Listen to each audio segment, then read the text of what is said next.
મોટા સમાચાર સામે આવી રહ્યા છે। આજથી રાષ્ટ્રીય સ્વયંસેવક સંઘની 2 દિવસીય સમન્વય બેઠક મણિનગર હેડક્વાર્ટર ખાતે ભવન મહત્વની વાત છે। મણિનગરના હેડગેવાર ભવન ખાતે ગુજરાત પ્રાંતની આ બેઠકનું આયોજન કરવામાં આવ્યું છે।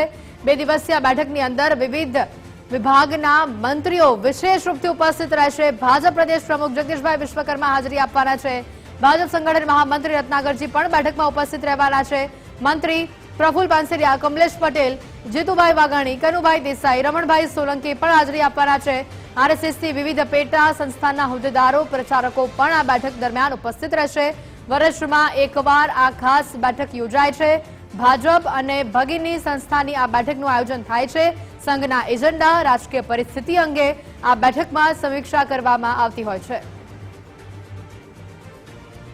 વધુ વિગતો સાથે સમજદાર માનસી પટેલ સીધા જોડાઈ ચૂક્યા છે। માનસી, જે રીતે ખાસ આ બેઠકનું આયોજન કરવામાં આવ્યું છે, 2 દિવસ આ બેઠક ચાલવાની છે અને આજથી આ બેઠકની શરૂઆત જ્યારે થઈ રહી છે, કોણ કોણ ઉપસ્થિત જોવા મળી રહ્યું છે આ બેઠકમાં આજે?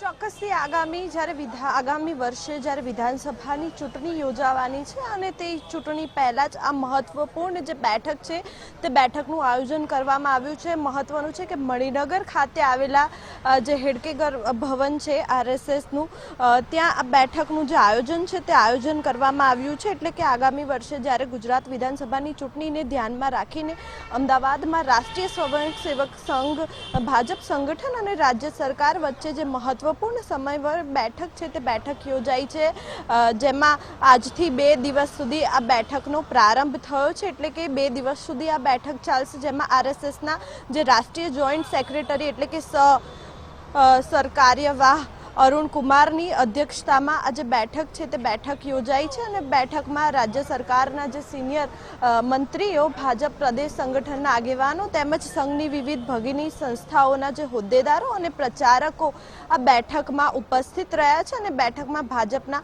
પ્રદેશ પ્રમુખ જગદીશ વિશ્વકર્મા અને સંગઠન મહામંત્રી રત્નાકર સહિત રાજ્ય સરકારના જે મંત્રીઓ છે, પ્રફુલ પાનસેરિયા, કમલેશ પટેલ, રમણ સોલંકી, કનુભાઈ દેસાઈ અને જીતુ વાઘાણી પણ આ બેઠકમાં ખાસ ઉપસ્થિત રહ્યા છે અને બપોર બાદ નાયબ મુખ્યમંત્રી હર્ષભાઈ સંઘવી પણ આ સમન્વય બેઠકમાં હાજરી આપશે તેવું સામે આવી રહ્યું છે। અને દર વર્ષે આરએસએસ દ્વારા સરકાર, ભાજપ સંગઠન અને સંઘની ભગીની સંસ્થાઓના આગેવાનો વચ્ચે આવી સમન્વય બેઠક છે તે યોજવામાં આવતી હોય છે અને આ બેઠકમાં સંઘના એજન્ડા ઉપરાંત વર્તમાન અને સંભવિત રાજકીય પરિસ્થિતિ તથા રાજ્ય અને દેશના મહત્વના જે પ્રશ્નો છે તેમજ સરકારની કામગીરી અંગે સમીક્ષા અને ચર્ચા જે છે તે કરવામાં આવતી હોય છે। અને આ વખતની બેઠકનું મહત્વ એટલા માટે વધી ગયું છે કે આગામી વર્ષે ગુજરાતમાં વિધાનસભાની જે ચૂંટણી છે તે ચૂંટણી યોજાવાની છે અને તેને જ પગલે બેઠકમાં રાજ્યની જમીની સ્થિતિ, લોકોના પ્રશ્નો અને સરકાર સંગઠન વચ્ચેના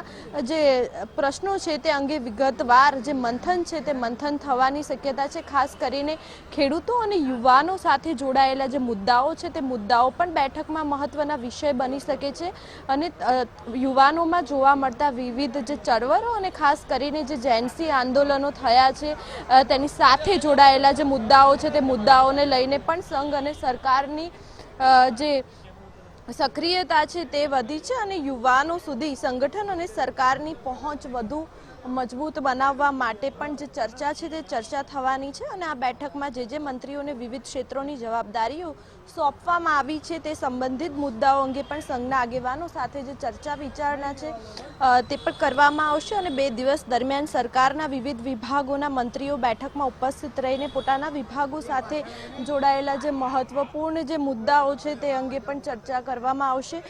સમગ્ર બેઠકને કહી શકાય કે 2027ની જે વિધાનસભાની જે ચૂંટણી છે તે પહેલા આરએસએસ, ભાજપ સંગઠન અને રાજ્ય સરકાર વચ્ચે મજબૂત સમન્વય સ્થાપિત કરવાની દિશામાં મજબૂત જે કવાયત છે તે પણ કરવામાં આવશે। મહત્વનું છે કે તેના સિવાય જે પ્રકારે ગુજરાતમાં અને ખાસ કરીને ગુજરાતની બહાર પણ કેટલાક જે જેન્ઝી આંદોલનો છે તે આંદોલનો થયા છે અને ખાસ કરીને તે અંગે પણ જે ચર્ચા વિચારણાઓ છે તે પણ કરવામાં આવશે અને કેવી રીતે ખાસ કરીને જે યંગસ્ટર છે, જેન્ઝી છે તે લોકો સુધી પહોંચવું તેની પણ મહત્વપૂર્ણ જે ચર્ચા વિચારણા છે તે આ બેઠકમાં કરવામાં આવશે। જી।